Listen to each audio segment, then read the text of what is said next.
제가 평생 바쳐 키운 외동딸이 결혼하는 날 설렘과 걱정이 뒤섞였죠. 그런데 결혼식이 끝나고 사위가 다정하게 다가오던 그 순간 아무도 몰랐어요. 그가 내 딸뿐만 아니라 내 평생의 국밥집까지 노리고 있었다는. 평생 지켜온 내 딸과 내 가게, 과연 누가 지켜낼 수 있을까요? 오늘의 사연 톡톡 시작하겠습니다.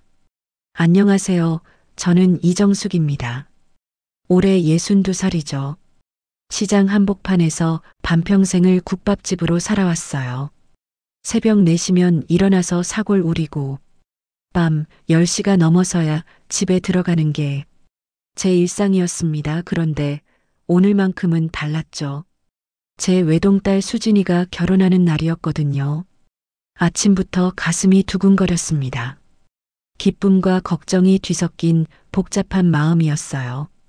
수진이는 제가 키운 자랑이었습니다. 아버지 없이 둘이서 살면서도 꿋꿋하게 자라줬죠. 대학교도 장학금으로 나왔고 지금은 회사에서 과장까지 됐어요. 제가 힘들게 벌어서 대학 보낸 보람이 있었습니다. 예식장에 도착하니 벌써 하객들이 몰려 있더군요. 저는 한복을 입고 있었는데 어색했습니다. 평소에는 앞치마만 두르고 사는데 말이죠. 그래도 딸의 결혼식이니까 참았어요. 사위를 처음 봤을 때는 호감이 갔습니다. 키도 크고 인상도 점잖아 보였죠. 뭔가 믿음직스러운 느낌이었어요. 내 딸 수진이가 소개해줄 때도 정중하게 인사하더군요. 어머님, 안녕하세요. 수진이와 평생 잘 살겠습니다. 그때 사위의 목소리는 진실해 보였어요. 저도 마음이 놓였습니다. 이런 남자라면. 내 딸이 행복할 것 같았죠. 식이 끝나고 피로연 자리에서였습니다. 사위가 저에게 다가와서 말했어요. 장모님, 수진이한테 들었는데 국밥집을 하신다면서요. 정말 대단하세요. 그냥 먹고 살려고 하는 거예요. 아니에요. 요즘 같은 세상에 그런 전통 음식으로 버티시는 게 얼마나 어려운 일인데요. 혹시 기회가 되면 비법 좀 전수해 주세요. 그때는 그냥 겸손의 표현인 줄 알았습니다. 사위가 장모 일에 관심 보이는 게 나쁠 건 없다고 생각했죠. 오히려 기특했어요. 신혼여행 다녀올 동안 저는 마음이 한결 가벼워졌습니다. 이제 수진이도 좋은 사람 만나서 안정된 결혼 생활을 하겠구나. 그런 안도감이 있었어요. 밤늦게 가게 정리하면서도 고민을 했죠. 혼자 사는 것도 나쁘지 않겠다 싶었습니다. 이제 딸 걱정은 덜었으니 남은 인생은 제가 하고 싶은 것들 해보자는 생각도 들었어요. 여행도 가고 취미 생활도 해보고 말입니다. 그런데 그때는 몰랐죠. 이게 시작에 불과하다는 걸 말이에요. 신혼여행에서 돌아온 수진이와 사위가 저희 집에 인사차 왔습니다. 사위는 여전히 예의 바르게 굴었어요. 동네 어른들한테도 깍듯하게 인사했죠. 이정숙 사장님, 사위 참 잘생겼네요. 인상도 좋고 말도 잘하고 수진이 복 좋다. 동네 분들이 하나같이 칭찬해 주셨어요. 저도 뿌듯했습니다. 내 딸이 좋은 사람 만났구나 싶어서 말이죠. 처음 몇 달은 정말 괜찮았어요. 사위가 가끔 국밥집에 와서 도와주기도 했거든요. 그릇 정리하고 테이블 닦고 하면서요. 장모님, 이런 일이 쉽지 않으시겠어요. 괜찮아요. 익숙해서. 아니에요. 정말 대단하세요. 요즘 젊은 사람들은 이런 고생 못해요. 그런 말을 들으면 기분이 좋았습니다. 사위가 이렇게 인정해 주니까 말이죠. 하지만 조금씩 이상한 신호들이 보이기 시작했어요. 처음에는 별거 아닌 것 같았는데 말입니다. 추석 때였어요. 차례 준비를 하는데 사위가 뜬금없이 물었습니다. 장모님, 요즘 세상이 어떤데 왜 이런 전통을 꼭 지켜야 하나요? 응? 뭐라고? 아니, 그냥요. 요즘은 차례 안 지내는 집도 많다던데. 수진이가 옆에서 팔꿈치로 쿡 찔렀어요. 그제야 사위가 말을 돌렸죠. 아, 그냥 궁금해서요. 전통이 소중하다는 뜻이었어요. 그때는 그러려니 했습니다. 요즘 젊은 사람들이 그럴 수도 있다고 생각했죠. 하지만 뭔가 찜찜한 기분이 남았어요. 그 다음에는 제가 하는 일에 대해서도 이상한 소리를 하기 시작했습니다. 장모님, 이 동네도 재개발 얘기가 나온다면서요. 그런 소리는 있던데 언제 될지 모르죠. 그럼 미리 준비하셔야 하는 거 아니에요. 시대가 변하는데 계속 국밥집만 할 수는 없잖아요. 이런 식으로 조금씩 제 생각을 바꾸려고 했어요. 처음에는 조언인 줄 알았는데 시간이 지나니 뭔가 다른 의도가 있는 것 같았습니다. 가장 불편했던 건 명절이었어요. 친가 쪽 제사에 가서도 요즘엔 이런 거 간소화하는 게 트렌드라고 중얼거렸거든요. 어른들 앞에서 말이에요. 저는 점점 마음이 불편해졌습니다. 뭔가 잘못된 것 같은데 딸이 행복해 보이니까 말을 못 하겠더라고요. 사위의 진짜 모습이 조금씩 보이기 시작했어요. 수진이 앞에서는 여전히 다정하고 살갑게 굴었습니다. 그런데 저와 둘이 있을 때는 달랐죠. 어느 날 수진이가 회사 야근으로 늦는다고 했어요. 사위가 혼자 국밥집에 왔는데 그때부터 태도가 확 바뀌더군요. 장모님, 솔직히 말씀드려도 될까요? 뭐요? 장모님 생각이 너무 옛날식인 것 같아요. 갑자기 무슨 소리인지 모르겠더라고요. 저는 그냥 묵묵히 들었습니다. 요즘 세상에 새벽부터 밤까지 이렇게 일하는 게 맞나요? 수진이도 걱정해요. 수진이가 언제 그런 말을? 직접 말은 안 했지만 표정을 보면 알잖아요. 그렇게 말하면서 은근히 비아냥거리는 투였어요. 마치 제가 시대에 뒤떨어진 고집쟁이인 것처럼 말이죠. 며칠 뒤에도 비슷한 일이 있었습니다. 제가 김치를 담그고 있는데 사위가 와서 봤어요. 요즘은 마트에서 사 먹는 게 더 깨끗하고 맛있던데요. 집에서 담근 게 훨씬 좋죠. 그게 옛날 생각이에요. 요즘 김치 회사들이 얼마나 위생적으로 만드는데. 저는 화가 났지만 참았습니다. 사위니까 예의상 들어주는 건데 점점 도가 넘더라고요. 가장 심한 건 제 일하는 방식에 대한 간섭이었어요. 장모님, 직원들한테 월급을 너무 많이 주시는 거 아니에요. 오래 다닌 사람들이니까 그럴 만해요. 하지만 장사가 힘든데 인건비부터 줄여야 하는 거 아닌가요? 이런 식으로 하나하나 간섭하기 시작했어요. 제가 평생 해온 일에 대해서 뭘 안다고 이렇게 참견하는지 모르겠더라고요. 그런데 수진이가 있을 때는 180도 달랐습니다. 어머니, 정말 존경해요. 이렇게 힘든 일을 혼자서 해내시다니. 장모님 덕분에 수진이가 이렇게 훌륭하게 자란 거죠. 이런 식으로 칭찬을 늘어놓았어요. 수진이는 그런 사위를 보면서 행복해했죠. 저는 점점 혼란스러워졌습니다. 이 사람의 진짜 모습이 뭔지 모르겠더라고요. 하지만 한 가지는 확실했어요. 저와 단둘이 있을 때의 민수 씨는 전혀 다른 사람이었다는 거 말입니다. 그래도 딸이 행복해 보이니까 참고 넘어갔어요. 어쩌면 제가 예민하게 받아들이는 건지도 모른다는 생각도 했죠. 사위의 진짜 속셈이 드러나기 시작한 건 결혼한 지 반년쯤 지나서였어요. 그날 저는 국밥집 회계 정리를 하고 있었습니다. 매출 계산하고 통장 정리하는 일상적인 작업이었죠. 그런데 사위가 옆에서 슬쩍슬쩍 보더라고요.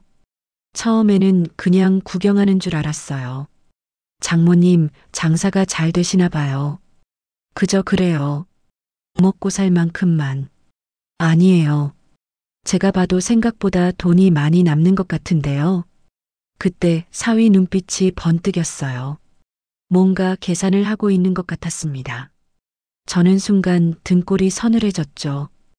이 정도면 월 순이익이 꽤 되겠는데요. 역시 장모님이 대단하세요. 칭찬하는 말이었지만 어조가 이상했어요. 마치 제 돈을 가늠해 보는 것 같았습니다. 며칠 뒤에는 더 노골적이었어요. 수진이가 친구 만나러 간 사이에 사위가 또 왔거든요. 장모님, 솔직히 말씀드릴게요. 뭐요? 장모님도 나이가 있으시잖아요. 언젠가는 누군가 이 가게를 이어받아야 하는 거 아닌가요? 갑자기 무슨 소리인지 모르겠더라고요. 저는 아직 건강하고 일할 수 있는데 벌써 그런 얘기를 하다니요. 저는 아직 멀쩡한데 왜 그런 소리를 해요? 아니, 그게 아니라 미리 준비를 해둬야 한다는 뜻이에요. 사위인 제가 적임자 아닐까요? 그 순간 저는 깨달았습니다. 이 사람이 노리는 게 뭔지 말이죠. 처음부터 제 국밥집이 목적이었구나 싶었어요. 수진이는 회사 일이 바쁘고 저는 시간도 있고 이런 일에 관심도 많아요. 관심이요? 언제부터? 결혼 전부터요. 장모님 국밥 솜씨가 정말 대단하다고 생각했거든요. 거짓말이었어요. 결혼식 때 처음 비법 얘기를 꺼낸 게 전부였는데 말이죠. 그런데 마치 오래전부터 관심이 있었던 것처럼 둘러대더라고요. 하지만 이 가게는 제가 평생 해온 일이에요. 물론이죠. 그래서 장모님께 제대로 배우고 싶은 거예요. 그냥 넘겨받겠다는 게 아니라. 말은 그럴듯하게 했지만 속셈이 뻔히 보였어요. 배우고 싶다는 게 아니라 가져가고 싶다는 거였죠. 그날 밤 잠이 안 왔습니다. 이런 사람한테 내 딸을 맡겨도 되는 건가 하는 생각이 들었어요. 하지만 이미 결혼까지 한 상황에서 뭘 어떻게 해야 할지 막막했습니다. 더 무서운 건 사위가 점점 노골적으로 굴기 시작했다는 거예요. 불길한 예감이 계속 커졌습니다.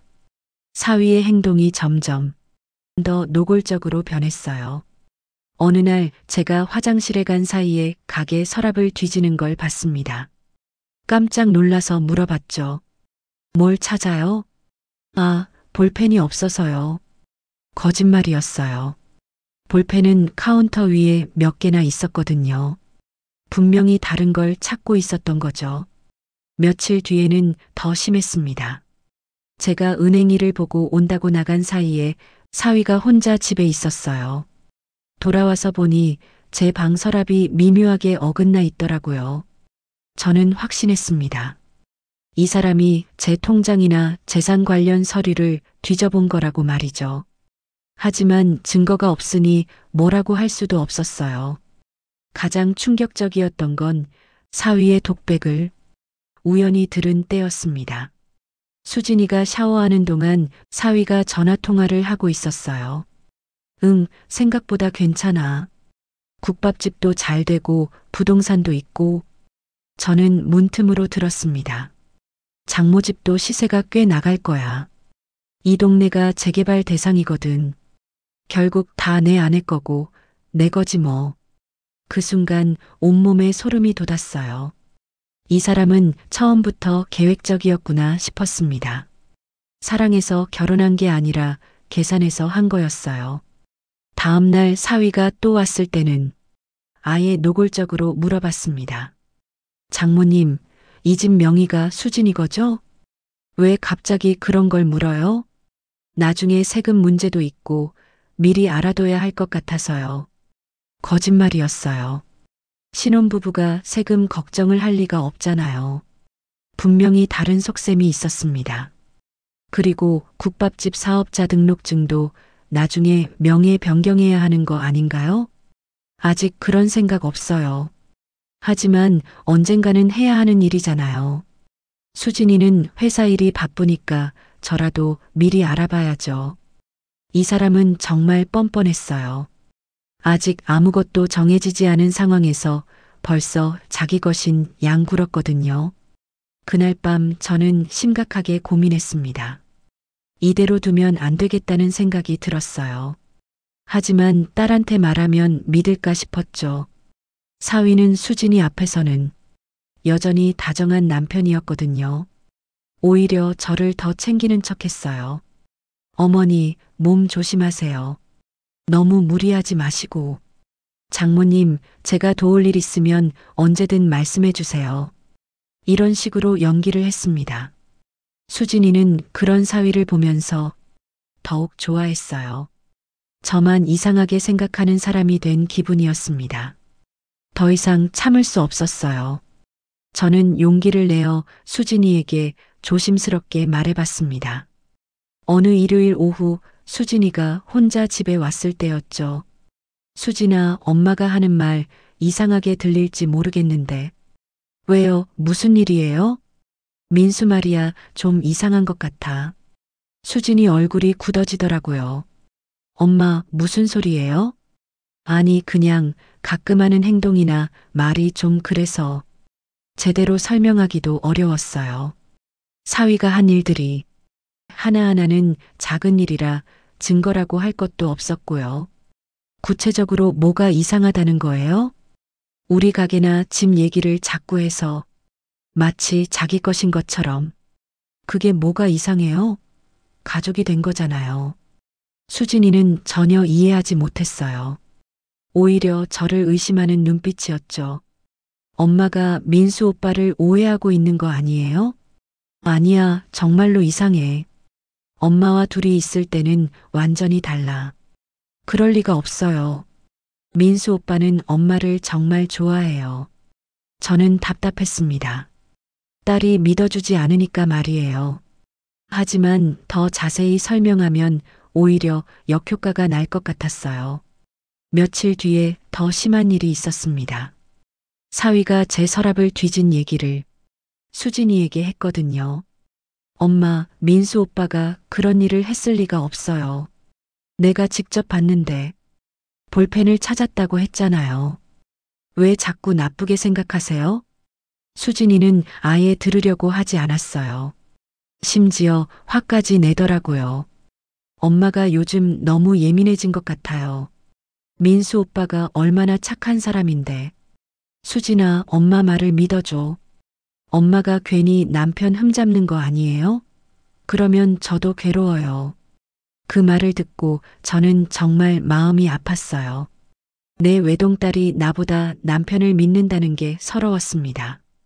엄마도 이제 혼자 계시니까 외로워서 그런 거 아니에요? 민수 오빠는 정말 좋은 사람이에요. 수진이는 마지막에 이런 말까지 했어요. 저를 외로운 시어머니 취급하는 거였죠. 그날 밤 저는 혼자 많이 울었습니다. 친딸한테도 이해받지 못하는 외로움이 이런 건가 싶었어요. 평생 혼자서 딸을 키워냈는데 이제 그 딸이 저보다 남을 더 믿다니요. 하지만 저는 포기하지 않았습니다. 분명히 사위의 본색이 드러날 때가 있을 거라고 생각했어요. 그때까지 기다려보기로 했죠. 다만 한 가지 확실해진 건 있었습니다. 이제는 혼자서 해결해야 한다는 거였어요. 사실 저는 이미 오래전부터 준비해온 게 있었어요. 수진이가 대학 다닐 때부터 시작한 일이었습니다. 혹시나 해서 미리 대비해둔 거였죠. 제 집과 땅은 수진이 명의가 아니었어요. 손주들 교육비 명목으로 신탁에 맡겨둔 상태였습니다. 아직 손주는 없지만 미래를 위해 미리 해둔 거였죠. 신탁 수익자는 미성년인 손주들로 되어 있었고요. 국밥집도 마찬가지였어요. 오래 일해온 김 사장님에게 승계 계약을 해둔 상태였습니다. 김 사장님은 저와 함께 15년을 일한 분이에요. 제가 못하게 되면 이어받기로 약속했죠. 사위가 기대하는 것들은 단 한 푼도 자기 몫이 아니었어요. 법적으로도 완벽하게 보호받는 구조였습니다. 저는 변호사 선생님과 상의해서 유언장도 작성해뒀어요. 혹시 모를 상황에 대비해서 말이죠. 모든 게 완벽하게 정리된 상태였습니다. 사위는 그런 사실을 전혀 모르고 있었어요. 계속 자기 계산대로 되고 있다고 생각했을 거예요. 저를 그냥 순진한 장모로만 봤으니까요. 하지만 저는 반평생을 혼자서 살아온 사람이었어요. 장사도 해봤고 온갖 사람들 다 겪어봤습니다. 사위 같은 사람쯤은 미리 알아볼 수 있었죠. 드디어 결정적인 순간이 왔어요. 사위가 노골적으로 요구를 해온 거예요. 수진이가 출장 간 사이에 찾아와서 말했습니다. 장모님, 이제 정식으로 얘기해 볼까요? 무슨 얘기요? 가게 승계 말이에요. 더 이상 미룰 이유가 없잖아요. 아직 그럴 때가 아니에요. 언제까지 미루실 거예요? 차라리 지금 정리하고 편하게 사세요. 정말 뻔뻔했어요. 마치 저를 위하는 것처럼 포장하면서 자기 욕심을 드러냈습니다. 그리고 집도 마찬가지고요. 수진이 명의로 되어 있는 거 맞죠? 왜 자꾸 그런 걸 궁금해해요? 당연히 알아야죠. 저도 이제 가족이니까. 그때 저는 결심했어요. 이제 진실을 알려줄 때가 됐다고 말이죠. 그럼 변호사 사무실에서 만날까요? 정식으로 얘기해보죠. 사위 얼굴에 기대감이 스쳤어요. 드디어 자기 뜻대로 됐다고 생각한 거죠. 일주일 뒤 변호사 사무실에서 만났습니다. 수진이도 불렀어요. 이제는 딸도 알아야 할 때였으니까요. 변호사 선생님이 차근차근 설명해 주셨습니다. 집과 땅은 이미 신탁 상태라는 것, 국밥집은 김 사장님께 승계 예정이라는 것, 모든 재산이 법적으로 보호받고 있다는 것을 말이에요. 사위 얼굴이 점점 하얘졌어요. 자기가 그토록 기대하던 게 전부 물거품이 된 거였으니까요. 이게 무슨 말씀이세요? 제가 오래전부터 준비해둔 일이에요. 하지만 가족인데 왜 이런 식으로 하세요? 사위가 당황해서 목소리가 떨렸어요. 이제야 본색이 완전히 드러났습니다. 수진이도 충격을 받은 것 같았어요. 엄마가 이런 준비를 해뒀다는 사실에도, 남편이 이런 반응을 보인다는 사실에도 말이죠. 엄마, 이게 다 뭐예요? 수진아, 이제 알겠지? 이 사람의 진짜 모습을. 그 순간 사위가 갑자기 화를 냈어요. 장모님이 너무하시는 거 아니에요? 사위를 이렇게 의심하다니. 의심이 아니라 확신이었어요. 처음부터 당신 목적이 뭔지 알고 있었다고요. 진실이 모두 드러나는 순간이었습니다. 그날 이후 모든 게 바뀌었어요. 수진이는 며칠 동안 충격에서 헤어나지 못했습니다. 자기가 그토록 믿었던 남편의 진짜 모습을 알게 됐으니까요. 사위는 더 이상 저희 집에 오지 않았어요. 수진이한테도 차갑게 굴기 시작했죠. 이제 얻을 게 없다는 걸 알았으니까 본색을 드러낸 거예요.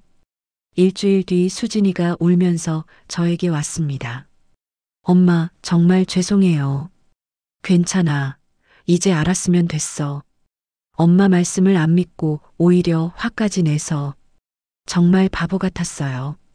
수진이는 그제야 사위의 진짜 모습을 깨달았어요. 결혼 생활도 이미 끝난 상태였죠. 엄마가 어떻게 미리 알고 준비하셨어요? 오래 살다 보니까 사람들이 보여. 그리고 엄마는 너만 믿고 살았는데 너를 위해서라도 준비해 둔 거야. 저는 수진이를 안아줬습니다. 내 딸이 상처받은 게 마음 아팠지만 이제라도 진실을 알게 된 게 다행이었어요. 한 달 뒤 수진이는 이혼을 결정했어요. 사위도 더 이상 매달리지 않았습니다. 애초에 사랑한 게 아니었으니까요. 저는 다시 평범한 일상으로 돌아왔습니다. 새벽에 일어나 국밥을 끓이고 손님들을 맞이하는 일상이요. 하지만 마음은 전보다 훨씬 가벼워졌어요. 어느 날 국밥집에서 일하고 있는데 수진이가 왔어요. 엄마, 제가 도울 일 없어요? 괜찮아. 김 사장님이랑 잘하고 있어. 그래도 가끔은 와서 도와드릴게요. 수진이는 이제 진짜로 저를 이해하게 됐어요. 엄마가 얼마나 힘들게 살아왔는지, 얼마나 지혜롭게 준비해 왔는지를 말이죠. 저녁에 가게 문을 닫으면서 저는 혼자 중얼거렸습니다. 내 인생은 국밥 한 그릇처럼 뜨겁고 진하게 살았어. 그릇을 누가 가져가느냐가 중요한 게 아니었어요. 제가 지켜낸 맛이 중요한 거였죠. 제가 평생 쌓아온 것들, 제가 사랑하는 사람들을 지켜낸 게 중요했습니다. 이제 남은 인생은 나를 위해 살겠다. 더 이상 누구를 위해서만 사는 게 아니라 저 자신을 위해서도 사는 거예요. 딸도 이제 어른이 됐고 저도 제 인생을 즐길 자격이 있으니까요.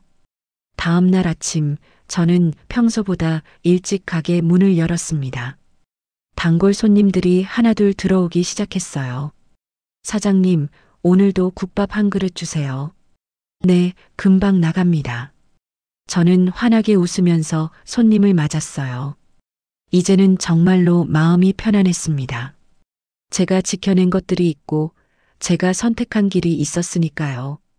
가게 안에는 따뜻한 국밥 냄새가 가득했어요.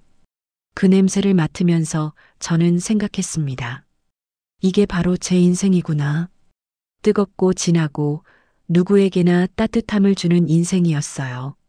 앞으로도 계속 이렇게 살아갈 거예요. 제 방식대로, 제 속도대로 말이죠.